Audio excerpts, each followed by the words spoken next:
Good evening and happy Friday. This is Shana from the Trade Exchange, and we are still in the midst of earnings season. Before we even get into that, I want to talk about two companies who recently IPO'd.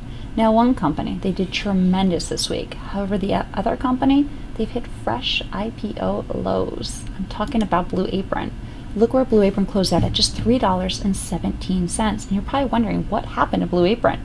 Well, it started at the RBC TIMT conference, and following that, CNBC came out with comments saying that their fulfillment centers have experienced unexpected costs. Well, with that, Citi lowered their price target to just $4.30. So again, Blue Apron's hitting lows they have not seen since they first IPO'd. So hopefully they can start bringing some fresh ideas like they do their recipes every week, because they need to turn things around. It looks, again, they closed out at just $3.17. Now, take a look at Roku. Roku recently IPO'd, but they are on fire this week. They're up 81%. Now, they beat on earnings and they beat on revenue, and this is their first time they're reporting as a new company. They also raised their guidance. The CEO said they're not going to focus on producing original content. You know, their rival Netflix is doing that. They said they're going to focus on distribution. We spoke with analysts on the street, and they were very impressed by the release of their earnings and revenue by Roku. So congratulations to Roku for a great start as a new IPO.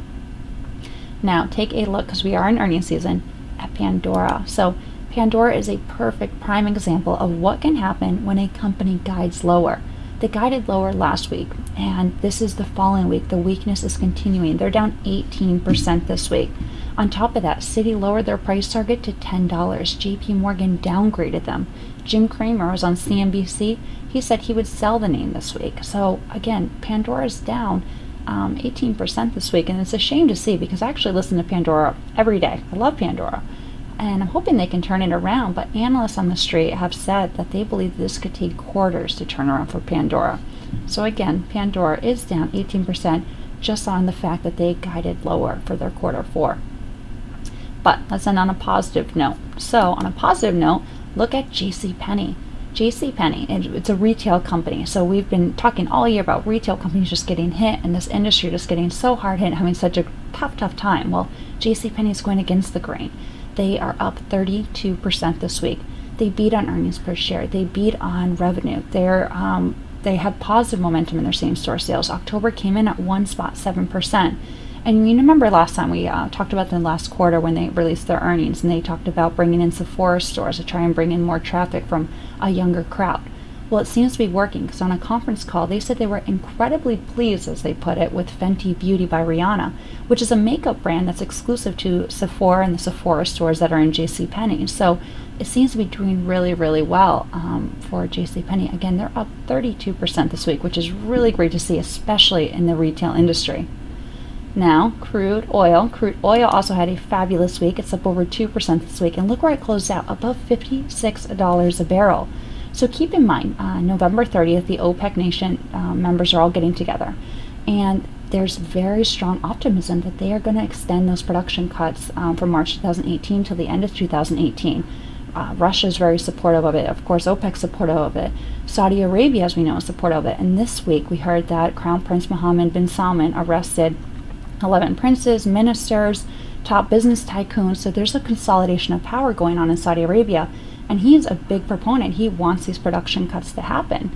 So with these political tensions rising, we saw this pop going in crude oil, because he wants to move forward with the sale of Saudi Aramco next year. So he has an interest in this. So of course, with this expectations that this meeting on November 30th could lead to this extension of the production cuts, we've seen this great boost in oil. It's up over 2% this week.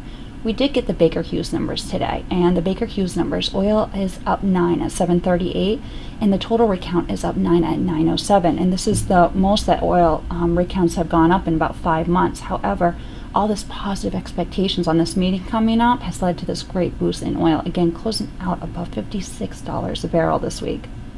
And taking a look at our indices, so the Dow is down this week, spot 49%, it closed out 23,422. S&Ps are down spot 21% this week, they closed out 2582. The Nasdaq is up spot 19% this week, closing out 6750.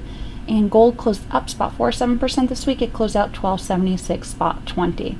The VIX closed out at 11 spot 29, so a little bit more volatility this week. And last but not least, we did hear more this week about the House and Senate tax plans, and unfortunately right now they say there's too much red ink. So if the bill increases the deficit, by more than $1.5 trillion, then it'll need 60 votes to pass in the Senate. And that is something that, of course, is very, very hard to do. So they're looking, the House and the Senate is looking at ways to structure the bill to try and bring that down so they don't have to get those 60 votes. So they're talking about pushing the corporate tax plan back possibly a year and just trying to work out different ways to bring down that possible deficit. So we're going to find out more about that next week. So it'll be something we're definitely going to pay attention to. In the meantime, I want to wish you a happy Veterans Day.